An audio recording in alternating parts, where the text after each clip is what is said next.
Hello, Joshua from PitchHunter.com. Today I'm going to speak with you part three of our series, Olympic Lifting for Baseball. If you haven't had a chance to watch the first two videos, I would suggest you watch those first two to really follow the path that I'm leading you on in order to understand about Olympic lifting for baseball and whether it's safe or not. All right, first thing we're going to talk about today, I want to point out a couple key factors that are going to really help you understand why you should not Olympic lift for baseball and how that it contributes to, injury, for instance. Number one, let's talk about this, hyperextension in the lumbar spine. Okay, what is the lumbar spine? Lumbar spine is our lower area of the back. When Olympic lifting, I want to read from you a couple quotes from one of the top strength and conditioning coaches out there. He's been doing it for 30 years. He is the strength and conditioning coach for Michigan State University. He says, Olympic lifts where momentum is used cause repetitive forced hyperextension in the lumbar spine. This forced hyperextension can lead to a number of anomalies and injury defects, including lumbar strain, disc injury, or fractures in the lower back, basically. A study came out, noted that 44% of a group of 47 Olympic lifters experienced the fracturing in the back, had that pain, the lumbar strain, micro fractures in the lumbar spinal area. Now you have to keep in remembrance that these are Olympic lifters. They're not a rookie. They're not someone that's using this as a training module for their sport, like a baseball player would be using this training aspect for their sport. No, these are people who are professionals, and 44% have that issue in their lumbar spine to where either it's a strain, it's fractured, fractured disc. That's crazy. You don't want that as an athlete, especially, as you get older. Who wants to have injuries to the back, considering the lower back is one of the most injured areas of the body out there, whether you're an athlete or not. Let's get to some more facts here. Right. Okay, Dr. Lyle Mitchell, a past president of the American College of Sports Medicine, has also indicated that Olympic lifting contribute to the lower back fractures. Spondylosis is the word. So the president, like I said, former president of American College of Sports Medicine, also said the same thing.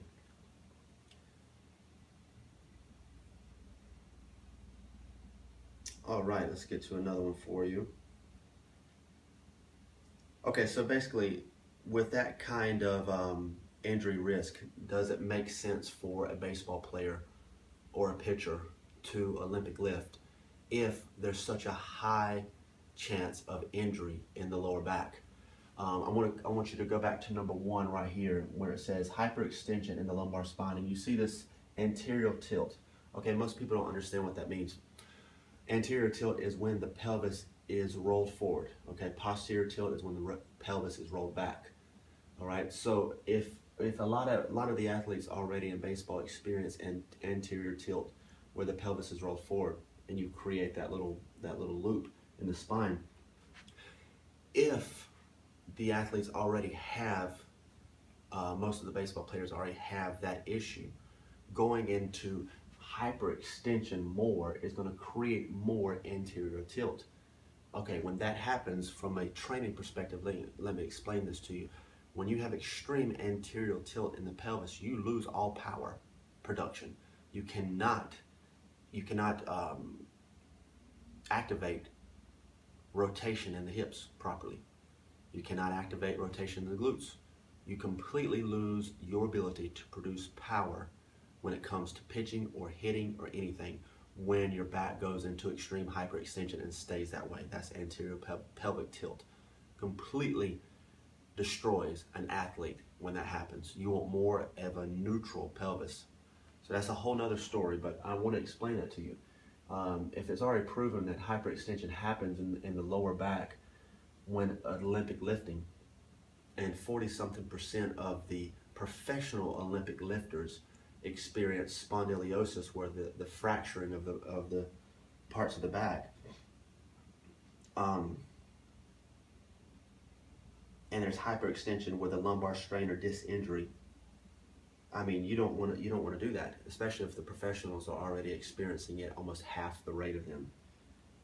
All right, third thing I want to point out to you, you have to be aware of strength magazines and articles. What does that mean? Okay, you need to understand that every single book you read, whether it be at Walmart or online, there's a lot of strength industry related magazines, articles, publications, websites that promote training that is completely contrary to proper scientific evidence. Okay, what do I mean by that? The American Academy, American College of Sports Medicine is a reputable organization. They have a panel. They take in information. They give evaluation from a true scientific perspective. Why am I saying this? Why am I saying beware of strength magazines and articles? Yeah, it's fine if you're an everyday athlete, or if you're just someone that wants to train and just get some information. There's nothing wrong with that. But when it comes to specifically targeting your, let's put it in baseball perspective. If we're specifically targeting baseball training and excelling in that area, you cannot afford to have wrong information. Okay, the training, the strength training revolution really blew up in baseball in the mid-90s with the steroid era and all that extra stuff. They pounded and pounded and pounded strength training to a certain level. Well, there's over, I think, 400 or between 400 and 700% of injury increase in Major League Baseball in the last 10 to 15 years. It's not coincidental. There are proper ways to train without killing the body and doing it from a wrong training perspective. And that's why I want you to be wary of a strength magazine that says Olympic lifting is perfect for baseball, or let's lift a ton of weights and you'll throw 90 miles an hour. It's not going to happen. You have to periodize your training specifically to the individual, understanding the body, biokinesiology, the mechanics. Everything falls into the whole picture, the whole pie.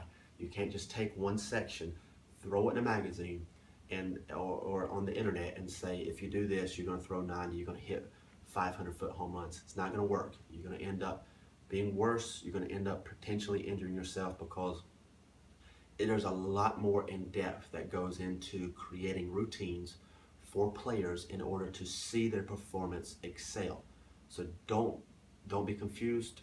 Don't allow people out there to stray you from what's true. If you want to know real research, like I said, go to American College of Sports Medicine. They're one of the most foremost authorities on training protocols in a long time. Out there.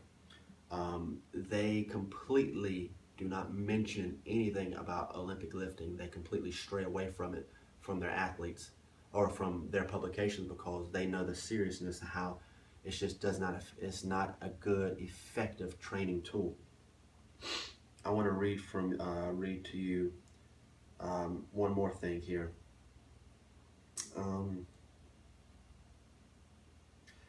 Ken Manny, like I said, the strength and conditioning coach at Michigan State University, also said that he doesn't have his football team do Olympic lifting. A lot of people say, well, it's good for football, it's good for basketball. It's not. Like I said, unless your main sport is Olympic lifting, you should not be Olympic lifting. For 30 years, he's been coaching or training guys, and he doesn't use this. There's another argument that says, well, if you supervise it properly, then it's okay. Well, regardless of supervision or not, you're still going to go into hyperextension of the lumbar spine. Um, there's too many risk factors for such a small positive. Like I said in part two, that the Chinese Olympic team or Olympic coach says it takes at least 4 years of proper training just before the individual is considered a beginner in the Olympic category, meaning there's so much form that you have to learn within 4 years just to be a beginner, just to be a novice. You don't have that time to waste in baseball. You don't have 4 years to train on form just to get a training effect from a specific way of working out. It's just not, it's not smart. So I want to end and close there. Make sure you watch part one, part two. I can create for you a specific customized approach, training routine that is not going to increase chance of injury. It's actually going to decrease every type of injury you can imagine, because like I said, I focus on biomechanics, I focus on angles, I understand the body, I understand what each individual needs in order to get the best out of them. So contact me at info@pitchharder.com. Go to my website, pitchharder.com, and check me out, and I'll create something customized for you, whether you be a position player or a pitcher, and we'll go from there and help you to go to the next level of training.